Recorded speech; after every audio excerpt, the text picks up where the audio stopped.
Sa sumunod na sandali ay kumilos silang dalawa at sumiklab ang isang mabagsik na labanan. Natulala ang lahat ng mga nanunood dahil sa kanilang sagupaan. Kahit ang referee ay pinapawisan na, hindi sigurado kung paano magkomento sa kanyang nakikita. Matapos pigilan ang isang atake ni Lee Se-yoon ay hindi nagpakita ng kahit kaunting kadalian si Chan-sok dahil malinaw niyang nararamdaman kung gaano kalakas ang babaeng ito. Ang napakalakas na puwersang yun ay nasa katawan ng isang babae. Walang duda na kaya niyang tapatan ang sinumang lalaking hunter. Sa sumunod na sandali upang makawala sa walang humpay na pag-atake, pinaikot ni Chan-sok ang palso niya. Pinaikot ang sibat sa palad niya at sa pilitang pinigilan ang pag-atake ng kalaban. Ibinuhos ni Chan-sok ang buong lakas niya sa atake na yun kaya napilitan si Lee Se-yoon na umatras ng malayo. Gayunpaman, nanatili pa rin siyang kalmado. Malinaw na sinusuri pa rin niya si Chan-sok habang pinipigilan ang tunay niyang kapangyarihan. Kumpara kanina ay kapansin-pansin ng bumagal si Chan-sok matapos ang matagal na pakikipaglaban sa S-rank na hunter. Ngayon ay kitang-kita na ang pagod sa mukha ni Chan-sok. Hindi naman dahil sa kulang si Lee Se-yoon sa mga opening. Hindi lang talaga kayang makasabay ng katawan niya ngayon sa mga likas na pakiramdam sa pakikipaglaban na hinubog ng mabilang na labanan ng buhay at kamatayan. Si Lee Se-yoon naman ay patuloy pa rin na nasa sabik. Matagal na panahon na siyang walang nakakasalubong na katulad ni Chan-sok. Bagaman hindi sila magkapantay sa antas ng kapangyarihan ay karapat-dapat pa rin siyang tawagin na malakas. Gusto pa sana niyang ipagpatuloy ang laban ngunit ramdam na niyang malapit nang maabot ni Chan-sok ang kanyang limitasyon. Lumapit si Lee Se-yoon at nagsalita ng may bahid ng pag-aproba. Napakahusay mo. Akala ko hanggang 5 minuto ka lang tatagal. Hindi ko inaasahan na makakayanan mong tumagal ng buong 30 minuto.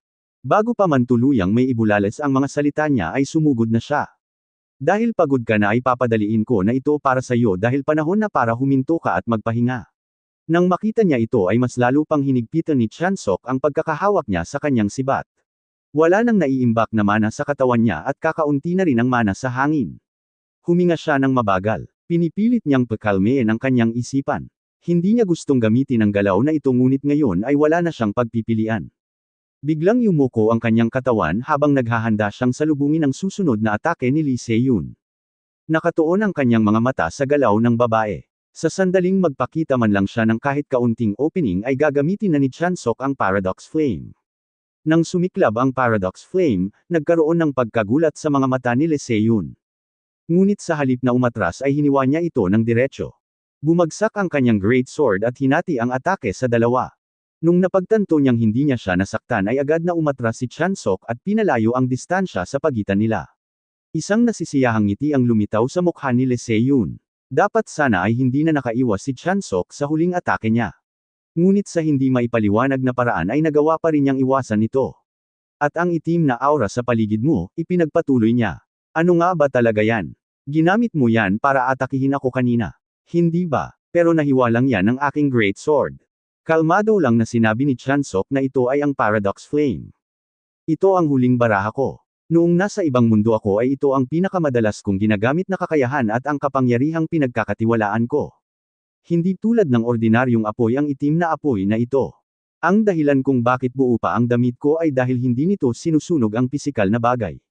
Sa halip ay sinusunog ng bawat apoy ang mga abstraktong konsepto na itinatalaga kong panggatong. Sa kasalukuyang kakayahan ko ay hindi ko kayang sunugin ang mga konseptong may matataas na punto ng pag-aalab tulad ng pagkakakilanlan, alaala o dahilan. Sa sumunod na sandali ay sumugod na si Chan-sok. Mabagsik na umikot sa kanyang mga kamay ang kanyang sibat na naglabas ng matinding ungol at sa ngayon ay ang natatanging bagay lang na kaya niyang sunugin ay ang kanyang sariling pagod. Talagang nagulat si Lee Se-yoon sa pagbabago na nakita niya. Ang iyong bilis ay mas mabilis pa kaysa dati. Pinipigilan mo pa ba ang sarili mo habang nakikipaglaban sa akin? Hindi pinansin ni Chan-sok ang mga salita ng hunter. Nag-blur ang kanyang anyo na parang nag-teleport at agad na lumitaw sa harapan nito. Sabay na inindayog ng maraming beses ang kanyang sibat sa iisang galaw. Hindi makapaniwala ang mga mata ni Lee Se-yoon. Nabawi mo ang iyong lakas sa napakaikling panahon. Paano yon naging posible? Nang matapos siyang magsalita ay naglaho si Lee Se-yoon sa arena na may matalim na huni. Sa sumunod na sandali ay muli siyang lumitaw sa harap ni Chan-sok sa bilis na halos hindi niya makita. Sabay na umindayog ang dalawang sandata. Nagbanggaan ang mga bakal sa mabilis at nag-uugong palitan. Habang nagpapatuloy ang laban ay nagsimulang maramdaman ni Lee Se-yoon na may mali. Patuloy na nag-uugoy ang kakapalan ng mana sa hangin ngunit nanatiling hindi nagbago ang pormasyon ng arena. Kaya ito ay nag-iiwan lamang ng isang posibleng paliwanag. Lahat ng ito ay sanhi ng paradox flame ni Chansok tulad ng karaniwang apoy na naglalabas ng enerhiya sa pamamagitan ng pagsunog ng mga bagay. Ang paradox flame ay naglalabas ng mana sa pamamagitan ng pagkonsumo ng mga abstraktong konsepto. Ginamit ni Chansok ang mana para sindihan ang paradox flame at sinunog naman ng apoy ang kanyang pagod para makalikha pa ng mas maraming mana. Nakakagawa ito ng isang siklo na nagpapanatili sa sarili niya. Sinunog ang pagod na convert sa mana at muling sinindihan ng manang iyon ang apoy ng paulit-ulit. Sa madaling salita ay dalubhasa si Chansok sa matagalang labanan.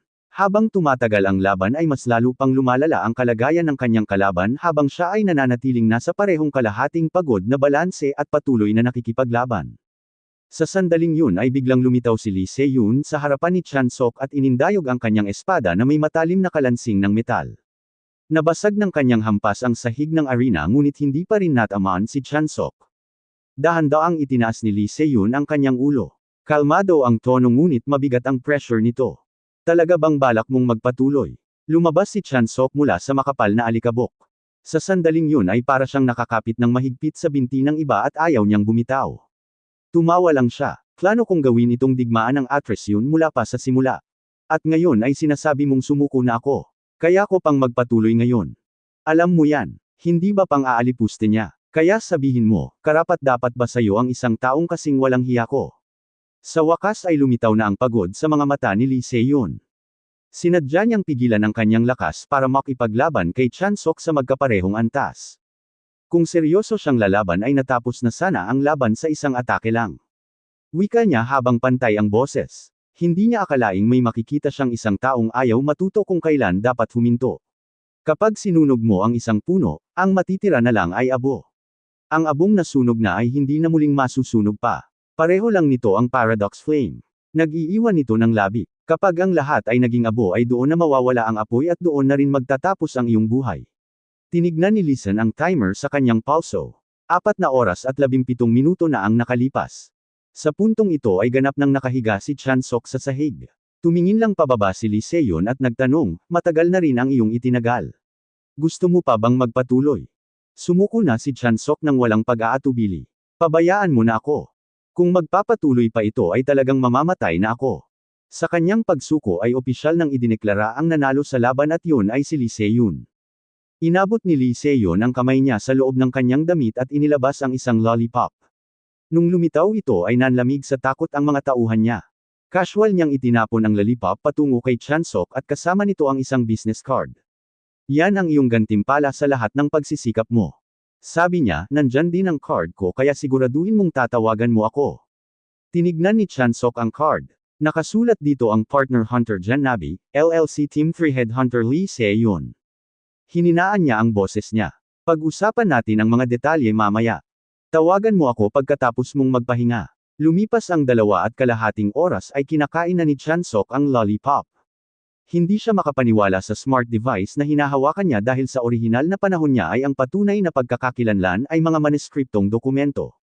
Ngunit ang cellphone na ito ay kayang gawin ng sabay-sabay ang authentication, pagbebenta ng segunda manong kagamitan, kalakalan, pagmemensahe at pagtawag.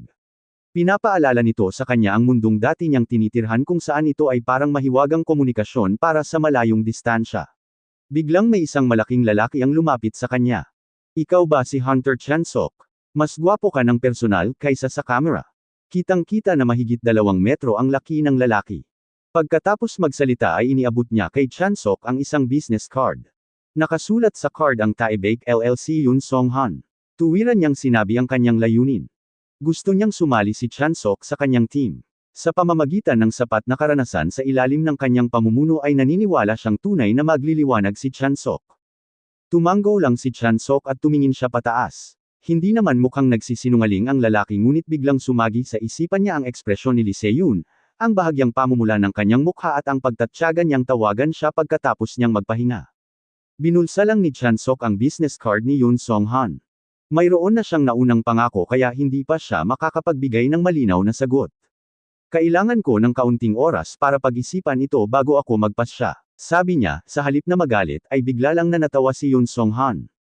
Akala mo ba pipilitin kitang magpasya agad? Ibibigay ko sa iyo ang lahat ng oras na kailangan mo. Inakala ni Chansok na kampante lang si Yoon Song-han hanggang sa biglang ipinatong ni Yoon Song-han ang kamay sa balikat niya. Tinitigan ni Chansok si Yoon Song-han ng diretsyo, matalim at hindi natitinag ang kanyang tingin. Sinabi lang ni Yoon Song-han sa kanya na pag-isipan niyang mabuti at idinagdag na may tiwala siya kay Chansok bilang isang matalinong lalaki. Pagkatapos noon ay lumingon lang si Yoon Song-han at umalis na. Iniwan si Chansok tahimik lang na nakatayo. Ang ikinagulat ni Chansok ay kung gaano kadir ang lalaki. Yun mismo ang nakakumbinsi sa kanya na hindi siya sasali sa guild na yun at hindi niya rin ito pag-iisipan pa. Pagkalipas ng 10 minuto ay tinawagan na ni Chansok si Lee Se-yoon at tinanong kung saan niya siya mahahanap. Agad siyang pinadalhan ng address, isang maliit na silid sa ikalawang palapag ng gusali ng Hunter Association. Nang makarating si Chansok sa ikalawang palapag ay nakita niya ang isang tindahan na tinatawag na The Hut na eksakto sa inilarawan sa kanya. Masigla siyang sinalubong ng mga staff sapagkat pagkatapos ng lahat ay isa na ngayong kilalang tao si Chansok. Maligayang pagdating sa The Hut, ang taong nasa loob ay matagal ka nang hinihintay. Nang marinig ni Lee Se-yoon ang mga yapak, lumingon siya at kumaway para lapitan siya ni Chansok. Nagulat siya na dumating ng napakaaga ni Chansok at tinanong kung mayroon bang nangyari. Maikling inilarawan ni Chansok ang kanyang karanasan. Sinubukan siyang i-recruit sa isang guild ng isang napakalaking lalaki. Nanatiling kalmado si Lee Se-yoon. Siguradong yun si Yoon Song-yunon mula sa TBC Guild. Kapag ipinakita na niya ang interes sa isang tao ay karaniwang umaatres na ang ibang guild. Malumanay na tumawa si Chansok. Kung kahit ang guild ninyo ay nag-iingat sa kanya ay aaminin kong medyo nadismaya ako. Sa kanyang gulat ay hindi siya sinubukang i-recruit ni Lee Se-yoon. Sa halip ay tinanong niya kung ano sa tingin mo ang pagtatrabaho ng hindi kabilang sa anumang guild. Ibig kong sabihin ay bilang isang freelancer. Agad itong nakatawag pansin kay Chansok. Malinaw na iba ang pag-iisip ni Lee Se-yoon kumpara sa iba. Imininungkahi niyang hindi naman kailangang maging miyembro ng guild para makilahok sa mga misyon ng mismong guild.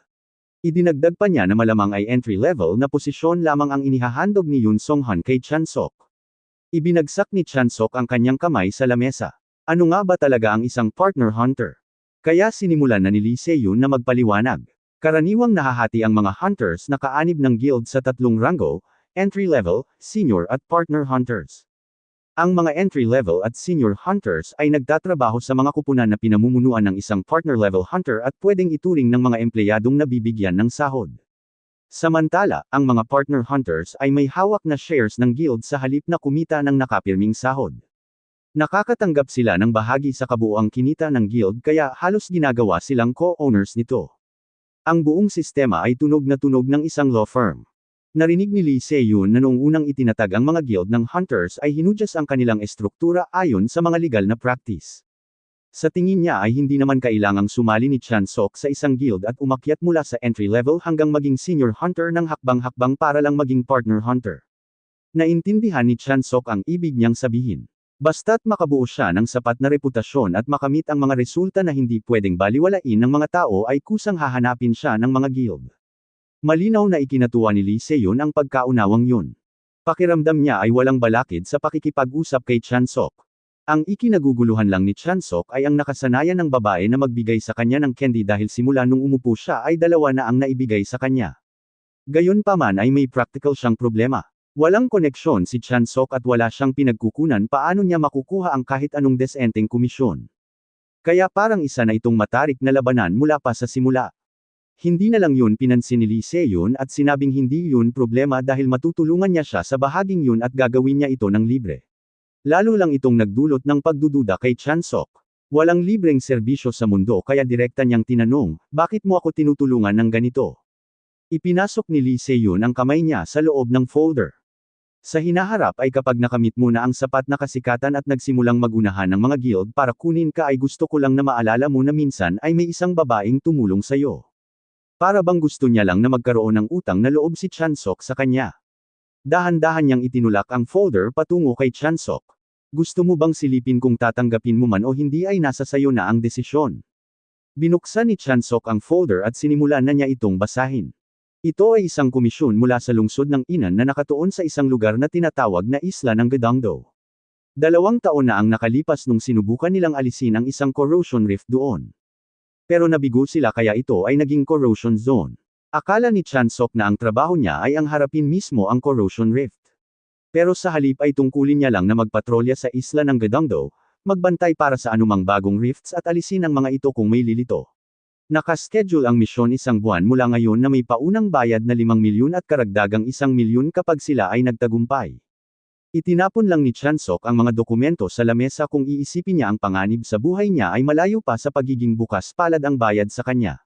Si Lee Se-yoon naman ay mukhang nasa sabik kung sa tingin mo ay hindi ito patas. Magpalakas ka at sumikat para kahit puno na ang bulsa mo ay patuloy pa ring darating sa iyo ang pera.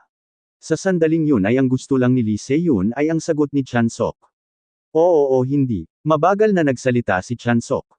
Kung ganun ang pagtingin mo ay sasali ako dahil ako ang uri ng taong nasisiyahan na lagpasan ang aking limitasyon. 30 minuto ang lumipas. 2 kotse ang nagmamadaling dumadaan sa highway. Kasabay nito ay kausap ni Lee Se-yoon sa telepono ang isang misteryosong lalaki. Maikli niyang ipinakilala si Chansok. Siya ay isang sibilyan na tinapos ang qualification exam nang walang gamit na armas. Ang tugon sa kabilang linya ay simple lang. Buti naman. Biglang natawa si Lee Se-yoon. Malayo sa katotohanan ng pagtataya ng lalaki dahil nakipaglaban siya sa akin ng harapan ng buong 4 na oras. Nagulat ang boses sa telepono. Seryoso ka ba? Hindi ba dahil pinigilan mo lang ang kapangyarihan mo noon? Naglabas si Lee Se-yoon ng malamig na tawa. Isa akong veteranong hunter na may mahigit 1 dekada ng karanasan sa pakikipaglaban. Karanasan na nakuha sa pag-survive sa mga impyernong kapaligiran. Kaya ayon sa lahat ng loika ay dapat pinaglaruan ko lang siya. Sa halip ay napilitan akong labanan siya ng mahigit 4 na oras. Isang kaisipan ang dumaan sa isip niya. Kahit mabigyan pa siya ng isa pang pagkakataon sa buhay ay hindi na siya muling makakatagpo ng halimaw na katulad ni Chansok. Pagkatapos ng maikling pag-aatubili ay sumagot ang lalaki ng kahit gaano mo siya kataas na tignan ay malinaw na nangangailangan ang misyon ng mga hunter na may dalubhasa ng karanasan sa larangan. Kahit kahanga-hanga ang kanyang mga abilidad ay kaya niya bang makipagpaligsahan laban sa grupo ng mga veterano. Sinabi ni Lee Se-yoon sa kanya na huwag siyang mag-alala dahil itinalaga na niya ang isang taong may maraming karanasan para makatrabaho si Chansok. May karagdagang katanungan pa ang lalaki. Paano kung balang araw ay marating na ng batang yun ang antas mo? Ngumisi ng malamig si Lee Se-yoon. Pwedeng hindi ka magiging komportable pero kailangan mo lang yun na tiisin. Tapat ang kanyang sagot. Kung makakahabol si Chansok sa antas ko ay baka hindi na rin siya matatalo ni boss.